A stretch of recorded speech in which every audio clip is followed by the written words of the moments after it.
নমস্কার বন্ধুরা, সাথী কিচেনের আবারও এক নতুন রেসিপিতে আপনাদের সকলকে স্বাগত জানাই। হাতে মাত্র 5 মিনিট সময় নিয়ে তৈরি করে ফেলতে পারেন এই রকম ইউনিক একটি ডিম পরোটা।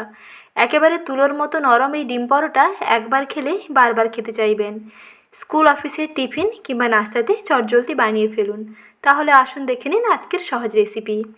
প্রথমে একটি বড় বাটির মধ্যে নিয়ে নিচ্ছি মেজারিং কাপে 2/3 কাপ ময়দা। সেই পরিমাপ দেখে এখানে আমি দিয়ে দিচ্ছি একটি চা চামচের মাপ করে 3 ভাগের 1 ভাগ লবণ। তারপরে জল দিয়ে মিশিয়ে একটা ব্যাটার তৈরি করতে হবে। আর ব্যাটার যখন বানাবেন জল সবসময় অল্প অল্প করে দিয়েই মাখবেন। প্রথমে অল্প একটু জল দিয়ে দিলাম, তারপরে আবারও দেখুন ব্যাটারটা কিন্তু ঘন লাগছে, তাই এখানে আরও একটু জল দিয়ে দিচ্ছি। আর এখানে রুম টেম্পারেচারে রাখা নর্মাল জল দিতে হবে। কোনো উষ্ণ গরম জল দেওয়ারও প্রয়োজন নেই কিংবা গরম জল কোনো কিছুই দেওয়ার প্রয়োজন নেই। রুম টেম্পারেচারে রাখা নর্মাল জলই এখানে ব্যবহার করবেন। আর জলটা সবসময় অল্প অল্প করে দিয়ে মাখবেন, তাহলে ময়দার মধ্যে কোনো রকম ডলা থাকবে না।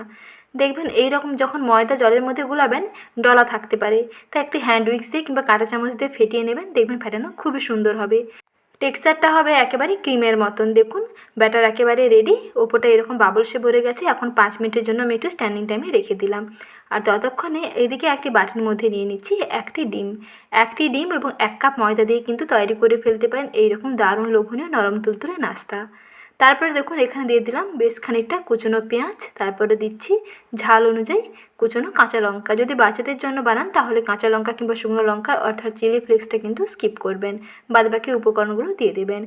তারপরে স্বাদমতো লবণ দিয়ে দিচ্ছি, অল্প একটু হলুদের গুঁড়ো দিয়ে দিচ্ছি, এতে কালারটা কিন্তু খুবই সুন্দর হবে। এখন সব কিছু উপকরণগুলোকে দিয়ে একটি হ্যান্ড উইক্স দিয়ে ভালো করে ফেটিয়ে নেব। এই ডিমটাকে বেশ ভালো করে ফেটিয়ে নিতে হবে।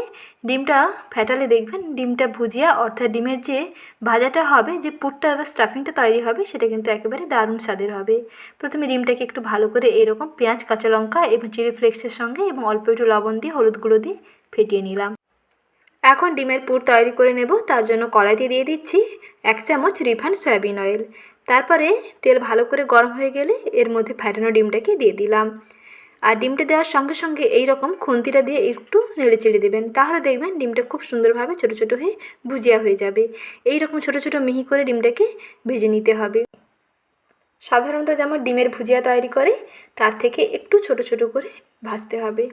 একটু খুন্তিটা দিয়ে এরকম চেপে দেবেন, দেখবেন খুব সুন্দর ঝুরঝুরে হয়ে গুঁড়ো হয়ে যাবে। এইভাবে ডিমের ভুজিয়া অর্থাৎ স্টাফিংটা রেডি করে নিলাম। এখন আগে থেকে স্ট্যান্ডিং টাইমে দেওয়া সেই ব্যাটারটাকে আরও একবার ভালো করে ফেটিয়ে নিতে হবে। ময়দার এই ব্যাটার যত ভালো করে ফেটাবেন তত দেখবেন এই পরোটাগুলো খেতে কিন্তু দুর্দান্ত লাগবে, একেবারে তুলোর মতো নরম হবে। এবং যখন পাটিসাপটা তৈরি করবেন ননস্টিকের কড়াই ছাড়াও খুব অনায়াসে কিন্তু এটা তাওয়া থেকে উঠে যাবে। তাই একটু বেশ ভালো করে ফেটিয়ে নেবেন। আর ঘনত্বটা দেখুন বন্ধুরা এইরকম থাকবে। একটি স্প্যাচুলার কিংবা একটি আঙুল একটু ব্যাটারে কোট করে দেখে নেবেন, যে স্প্যাচুলা কিংবা আঙুলটা যদি ভালোভাবে ব্যাটারে কোট হয়ে যায় তাহলে বুঝতে পারবেন যে ব্যাটারটা একেবারে ঠিকঠাক আছে। তারপরে এই ব্যাটার থেকে 1 হাতা করে ব্যাটার নিয়ে পরোটার মতন তৈরি করে নিচ্ছি। তার আগে এখানে তাওয়াতে অল্প করে একটু তেল দিয়ে দিতে হবে, একেবারে নামমাত্র সামান্য 1 থেকে 2 ফোঁটা তেল দিয়ে পুরো কড়াইতে ওভারঅল স্প্রেড করে দিলাম। তারপরে গ্যাসের আঁচটা একেবারে কমিয়ে 1 হাতা করে ব্যাটার দিয়ে দেখুন এইরকম গোল শেপের একটা রুটির মতন বানিয়ে নিচ্ছি।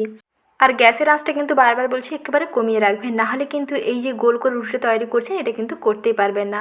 ময়দা দেখবেন যে চামচটা দিয়ে ঘোরাবেন সেই চামচের তলায় দেখবেন আটকে যাবে, ভালোভাবে গোল রুটির মতন তৈরি হবে না। তাই গ্যাসের আঁচটা যদি একেবারে কমানো থাকে, ধিমি আছে এইরকম যখন গোল করবেন তখন দেখবেন খুব সহজে এইরকম গোল হয়ে যাবে।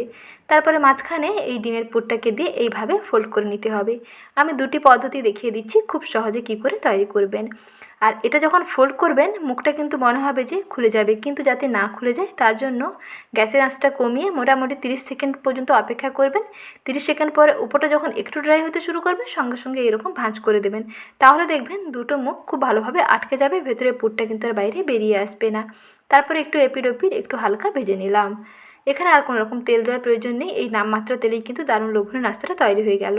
ঠিক একইভাবে আরও একটি পরোটা তৈরি করে নিচ্ছি, তবে একটু অন্য পদ্ধতিতে, যাতে মুখটা না খুলে যায় তার একটা পদ্ধতি দেখিয়ে দিচ্ছি দেখুন। প্রথমে তাওয়াতে অল্প করে তেল ব্রাশ করে নিতে হবে, গ্যাসের আঁচটা কমিয়ে আবারও 1 হাতে এরকম ব্যাটার দিয়ে স্প্রেড করে দিলাম।